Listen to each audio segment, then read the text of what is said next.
Hi, everyone. This is E. David Crawford, Editor-in-Chief of Grand Rounds in Urology. I'm excited to launch this new venue and Grand Rounds in Urology. And it's going to be a monthly interaction and speaking with our congressman.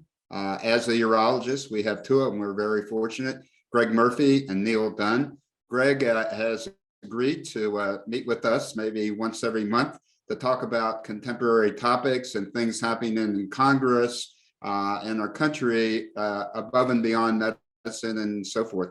We're going to start out today, though, but I'm going to ask Greg to talk about the shortage of urologists. I remember not too long ago, there were too many urologists and cut back in the programs, and also access to healthcare, which is another important thing. So Greg is a congressman from North Carolina, the 3rd District, a practicing urologist. So Greg, go ahead. Thank you. Great. Thank you, David. And thank you for doing this. It's important, I think, that we talk about issues that reflect issues that you and I as practicing physicians face every day. I'm the only member of Congress that's still an active practicing physician. I'm not allowed to get paid for it, but I still love what I do, and I do it a couple of days a month. So it keeps me in the arena, keeps me knowledgeable about what's going on. It's not a hidden fact that we're facing a major shortage of urologists. I don't know of a group now that has an easy time recruiting anybody. I look at my particular practice. We're at a 900-bed hospital, level 1 trauma center, and we're desperately recruiting urologists and always have been. As we look forward, we are the surgeons. We are the ones who walk into the operating room and do the surgery. Some of what we have done has been augmented by APPs, and that's an important part that we understand that that's now a necessary part of the equation. I am concerned, however, that some of that APP creep can get a little bit outside of really scope of practice and what that's being done. So we do need, in my opinion, more urologists, graduating more urologists. And so what we've done, and actually with some of the CARES Act money that we passed last year, there was some funding to increase residency slots. I think that is going to be critical as we move forward to try to get more individuals into the pathway to become practicing surgeons, practicing urologists, as we also, need assistance from mid-level providers. The other major issue is just getting access to care, because as there are fewer and fewer of us, the numbers of patients that can get in, it can be difficult. They're talking about trying to lower the age of Medicare to 60. And as you and I know, Medicare does not pay the bills.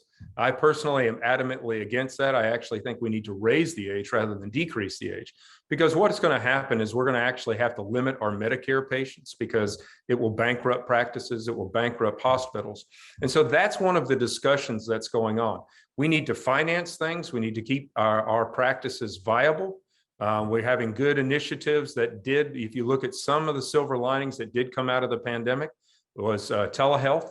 I'd worked a lot of that when I was a general and member of the North Carolina House of Legislature and House of Representatives rather. And that came through with the CARES Act. And I think hopefully that's to say, I know there's a lot of kickback on it now, but that's a great way to provide efficient and modern and good care for our patients. So there are a lot of issues that we are facing these days. And I will tell you, I'm honored to serve in the House of Representatives, and I think it's important that practicing physicians have a voice in Congress. Thanks, Greg. That was a nice synopsis. Touching on the telehealth, it's very important.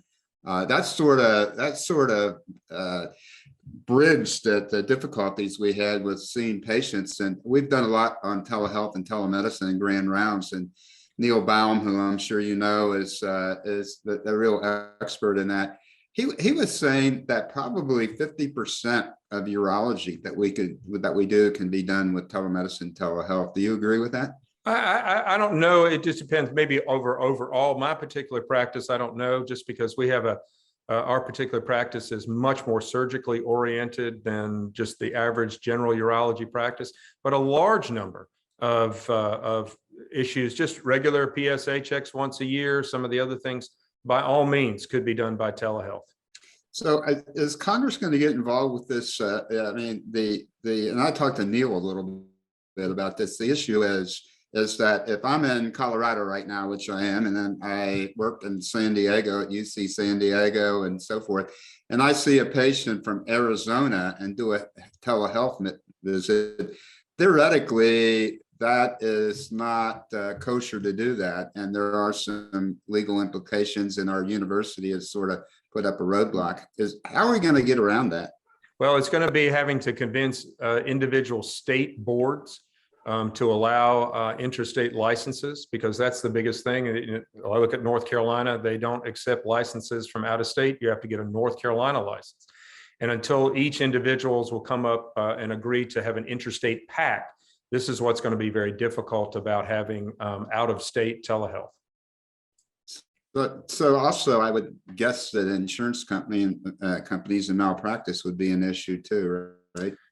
Yeah, there are, there are great benefits to this, but there are also other problems or other challenges that do come up. Are patients then going to doctor shop?